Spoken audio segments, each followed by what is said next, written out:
ਸੀਰੇ ਦਰਜ਼ੀ ਹੁਣ ਨਹੀਂ ਚੱਲਦੀ ਏ ਚੋਰਾਂ ਦੀ ਮਰਜ਼ੀ। झंडा ऊपर करे ना। ਸੀਰੇ ਦਰਜ਼ੀ ਹੁਣ ਨਹੀਂ ਚੱਲਦੀ ਏ ਚੋਰਾਂ ਦੀ ਮਰਜ਼ੀ।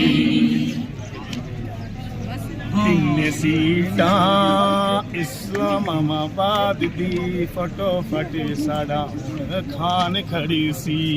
इंशाल्लाह इंशाल्लाह।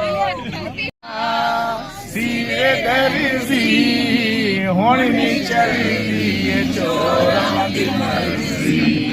झंडा ऊपर करे ना।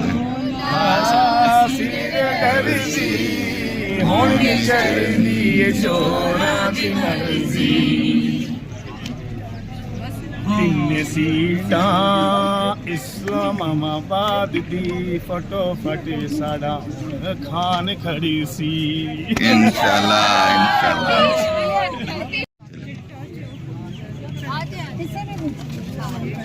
चिट्टा चोला वैसी वे दर्जी खान पिया बन जाए साढ़े दिल दी मर्जी।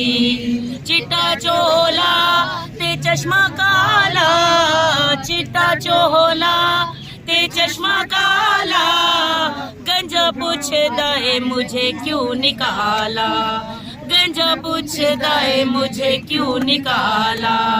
चिट्टा चोले दा बड़ा दोरे, चिट्टे चोले दा बड़ा दोरे, खान दसया वे सारा टबर चोरे, खान दसया वे सारा टबर चोरे। तीवी चोरे पुत्र भी चोरे, तीवी चोरे पुत्र भी चोरे, खान दसया वे सारा टबर चोरे। चिट्टा चोला सीवे दर्जी खान पियम बन जाए साढ़े दिल दी मर्जी। ये जी हमारे पीटीआई की कारकुन थी जिन्होंने नया तराना बना लिया है। तो अभी ये हमारा ये देखेंगे सारे हम आरओ ऑफिस G10 GA2 में पहुंचे हुए हैं। एसोसिएशन की ILF की टीम भी पहुंची हुई है, बकाया सारे भी पहुंचे हुए हैं। तो ये हमारी टीम इधर मौजूद है।